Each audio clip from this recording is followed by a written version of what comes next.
एकादशी हर हिंदू माह के शुक्ल पक्ष और कृष्ण पक्ष की 11वीं तिथि को मनाई जाती है। यह व्रत विशेष रूप से भगवान विष्णु को समर्पित होता है। एकादशी मनाने के पीछे कई धार्मिक और आध्यात्मिक कारण हैं। पहला, धार्मिक मान्यता। पुराणों के अनुसार एकादशी व्रत करने से पापों का नाश होता है और मोक्ष की प्राप्ति होती है। यह दिन भगवान विष्णु की कृपा प्राप्त करने के लिए अत्यंत शुभ माना गया है। दूसरा, स्वास्थ्य की दृष्टि से हर महीने 2 बार उपवास करने से पाचन तंत्र को आराम मिलता है। यह शरीर को डिटॉक्स करने का भी प्राकृतिक तरीका है। तीसरा, मानसिक और आत्मिक शुद्धि। एकादशी को ध्यान, जप और भजन करने से मन शांत होता है। यह व्रत संयम, धैर्य और भक्ति की भावना को बढ़ाता है। एकादशी व्रत की विस्तृत पौराणिक कथा। स्थान स्वर्गलोक। समय प्राचीन युग। प्राचीन काल में एक अत्यंत बलशाली और क्रूर असुर हुआ करता था, जिसका नाम था मुरदैत्य। वह राक्षस इतना शक्तिशाली था कि उसने स्वर्ग, पृथ्वी और पाताल लोक तक को जीत लिया था। इंद्र, अग्नि, वरुण, यम, कुबेर जैसे देवताओं तक को पराजित कर दिया। उसने देवताओं की सभाएं उजाड़ दी, यज्ञों को नष्ट कर दिया और ऋषिमुनियों को सताने लगा। इस संकट से भयभीत होकर सभी देवता ब्रह्मा जी के पास गए, लेकिन ब्रह्मा ने कहा, अब केवल भगवान विष्णु ही इस संकट का समाधान कर सकते हैं।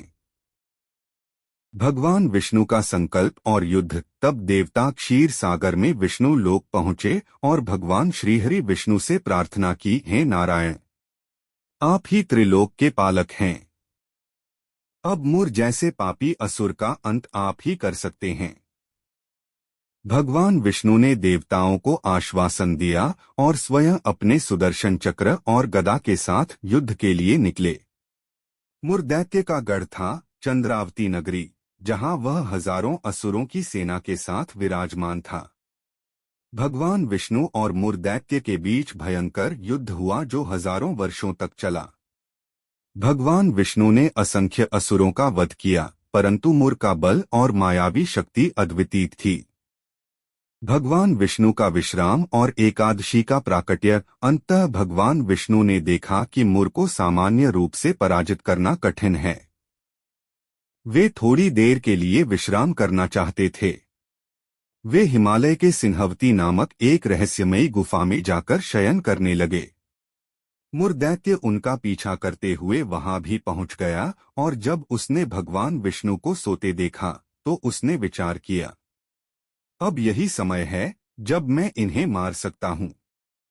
जैसे ही उसने अपने शस्त्र उठाए, अचानक भगवान विष्णु के शरीर से एक तेजस्वी देवी उत्पन्न हुई। एकादशी देवी का असुर वध।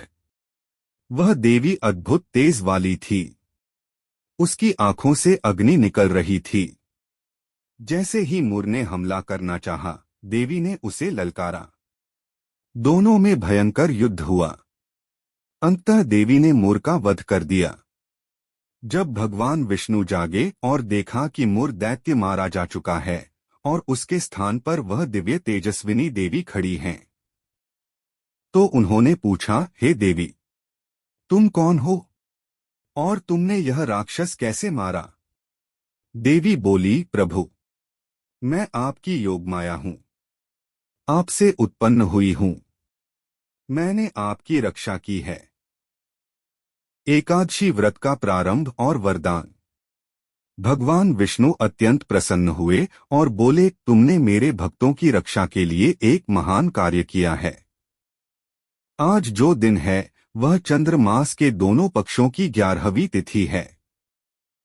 आज से यह तिथि तुम्हारे नाम पर जानी जाएगी, एकादशी। जो भी मनुष्य इस दिन व्रत रखेगा, रात्रि में जागरण करेगा और मेरा स्मरण करेगा, उसे समस्त पापों से मुक्ति मिलेगी और वह मोक्ष को प्राप्त करेगा। यह व्रत कलियुग में भी फलदायी रहेगा, जब अन्य व्रतों का फल क्षीण हो जाएगा। एकादशी का महत्व। एकादशी केवल एक व्रत नहीं, यह आत्मा की शुद्धि का पर्व है। इस दिन शरीर, मन और वाणी को संयम में रखकर विष्णु सहस्त्रनाम, गीता पाठ और हरिनाम संकीर्तन करना विशेष पुण्यदायक माना जाता है। ओम नमो भगवते वासुदेवाय।